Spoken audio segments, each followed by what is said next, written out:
Hello friends, I am Mr. Sagar Kadlak from Gokul Education Society's Arts, Commerce and Science College, Jawhar. Today we are going to discuss our next topic from the first unit, that is chemical evolution. इस chemical evolution में हमको दो सब topics देखने हैं. इसमें है Miller and Urey experiment and second one है Oparin and Haldane theory. So जो भी केमिकल इवोल्यूशन है, it is based on a chemical reaction between inorganic molecule.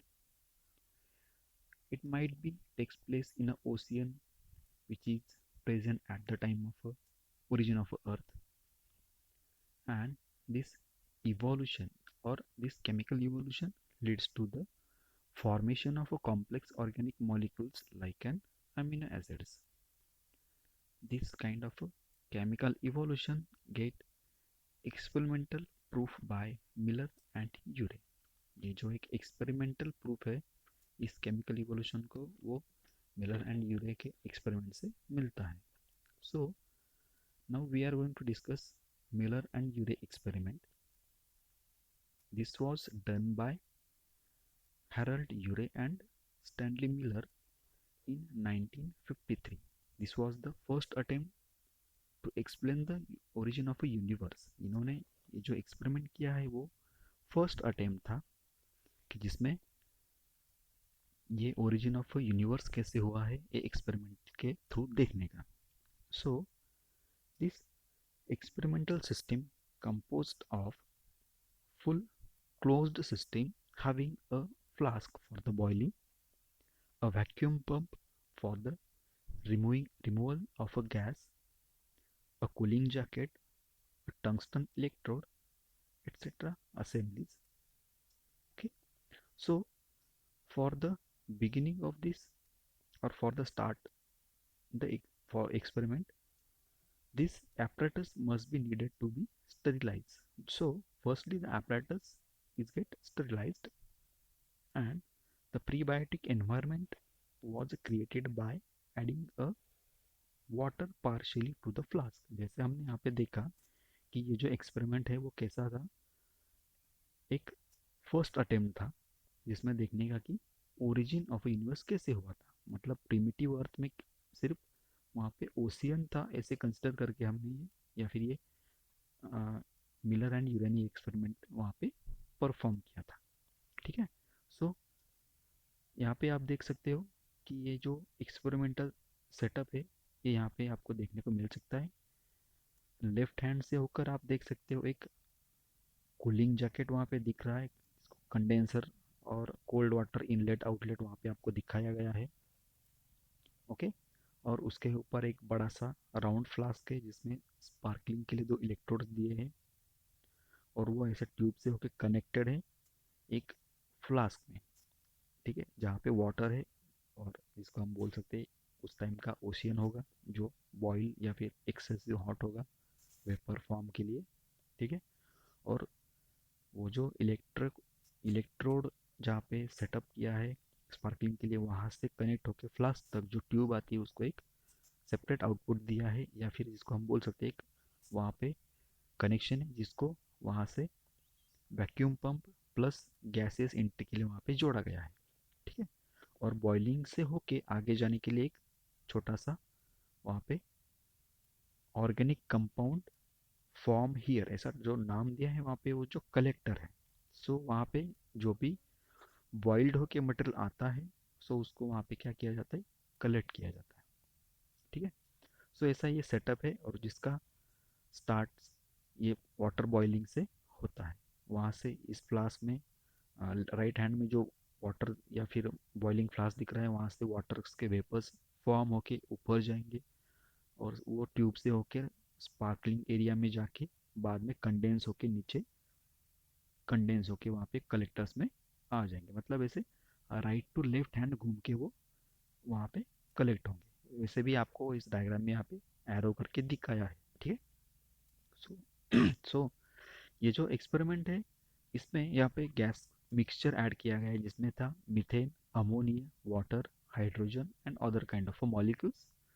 सो इसको वहाँ पे सर्कुलेट किया गया बॉइलिंग करके, और बॉइलिंग के साथ में इसमें जो भी इलेक्ट्रिक स्पार्क दिया गया है वो नियर अबाउट 75,000 वोल्ट्स का दिया गया है, जिससे ये गैस इंटरैक्ट हो सके। जैसे हमने देखा या फिर हमको पता है कि बारिश के टाइम पे जैसे ही लाइटनिंग होता है, बिजली गिरती है, कड़कती है जोर से, वैसे ही यहाँ पे ये गैसेस को रिएक्ट होने के लिए हाई वोल्टेज का करंट यहाँ पे दिया है। और बाद में ये जो भी मिक्सचर है गैसेस का, उसको कूल करके उसको कलेक्ट किया गया है। That is the liquid mixture was then get collected और collected in a trap and get analysed regularly. उसको कलेक्ट करके उसको रेगुलरली एनालाइज किया गया है। सो ऐसा ही एक छोटा सा प्रोसेस इसमें वहाँ पे रन किया गया, और इसमें क्या क्या ऑब्जर्व हुआ ये हमें नेक्स्ट पॉइंट्स में पता चलेगा। इसमें पहला पॉइंट है कि अमोनिया जो है इसमें हमने एज अ गैसियस मिक्सचर में डाला था, वो कंटिन्यूसली डिसअपियर फॉर्म में वहाँ पे देखने को मिला। बाद में 25 आवर के बाद बॉइलिंग में जो कलेक्ट किया गया उसमें देखा गया कि साइनाइड और अल्डिहाइड का फॉर्मेशन वहाँ पे हुआ है, और वो slowly synthesis of amino acid वहाँ पे कर रहे हैं। After 100 hours hydrogen cyanamide aldehyde reaches a steady state being used further reaction to form amino acids। 100 hours के बाद में हाइड्रोजन साइनामाइड एंड अल्डिहाइड एक स्टेडी स्टेट पे, कांस्टेंट स्टेट पे पहुंच गए, और वो अमीनो एसिड्स वगैरह बनाना उन्होंने वहाँ पे कंटिन्यू रखा एक स्टेडी फॉर्म में, एक नॉर्मल फॉर्म में। After 125 hours amino acids and methane ये रिएक्ट करने लगे, साथ में हम hydrogen cyanamide and aldehyde concentration जो है वो डिक्रीज होने लगा।